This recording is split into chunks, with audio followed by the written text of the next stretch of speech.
The second part of our deep dive into stabilizers is all about cutaways.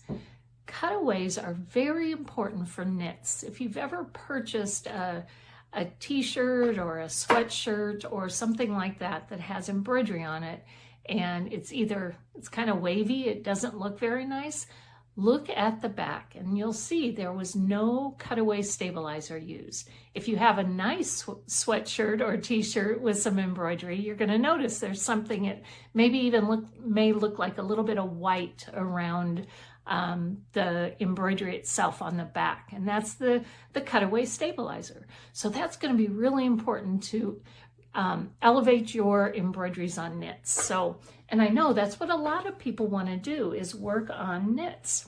So even like a little t-shirt like this, what you're going to see is that, again, it's a really nice embroidery. It looks really nice.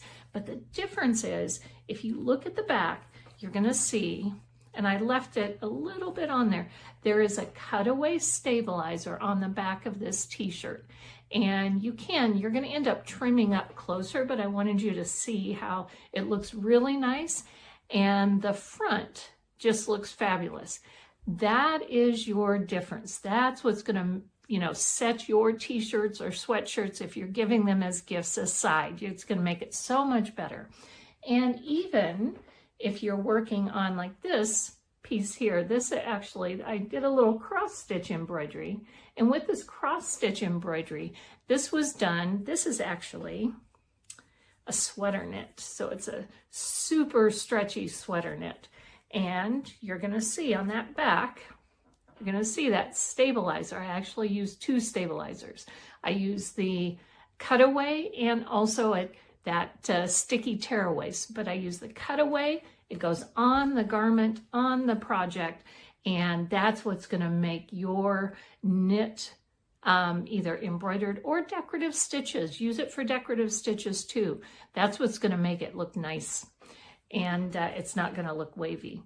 The other time you may wish, or you may want to use a cutaway stabilizer, is if you, like on this is the back of a little shirt.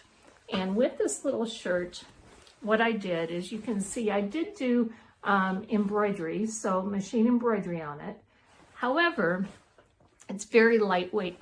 So I kind of used, what I did is I used the stabilizer. You can see I used an iron-on cutaway stabilizer to just give the whole back nice and more support, so my embroidery would look great. So again, those cutaway stabilizers, you're going to leave them in, you're going to trim around, but it's going to stay in the embroidery or in the decorative stitches, and it just really makes those stitches look great. Now, I have a couple different cutaways that I recommend to people. A lot of times, just like with the tearaways, you have different weights of cutaway stabilizers. In general, like, it's hard to see on camera, but like this is lighter weight, this is a little bit heavier weight. With cutaway stabilizers, you will need to pin them or somehow get them to stay on the garment. You can pin it, and then if you're hooping it for embroidery, it'll stay in there if you hoop the stabilizer as well. However, for knits, going back to this little t-shirt here, in general, I'm not going to hoop a knit. The reason is if you hoop a knit, it stretches, and then when you take it out of the hoop, it comes back. And if you've ever done any decorative stitching or embroidery that you've taken it out of a hoop, or you've taken it out of the machine and it's all of a sudden it kind of scrunches up, that you don't want that to happen. So again, sticky stabilizers for things like that. So the sticky cutaway, and we're going to talk in a minute about a sticky wash away too.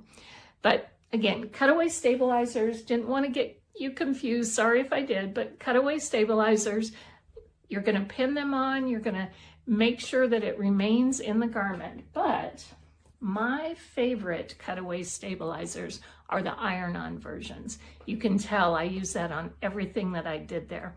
The iron-on versions, they're going to be real shiny on one side, and then not on the other. And that shiny is like a glue, kind of like a little glue that when it is heat activated, so when you iron it on, it's going to remain. And then when you get done, you can pull up the edges and trim close. So there are whisper web meshes, there are other different types of iron-on stabilizers, but you're always going to know that it's iron-on because like this is rough on one side and not on the other. So with cutaway stabilizers, again, knits going to be important. Anytime you need extra stability and extra lift on different fabrics, use an iron-on cutaway stabilizer. And again, it is imperative that you do use that with knit fabrics. The stretchy fabrics, cutaways are super important, and they're very important to keep in your sewing room if you're doing any decorative sewing or any embroidery. So make sure you have a couple cutaway stabilizers that you can have and be ready for anything that you're going to be doing with your sewing and embroidery.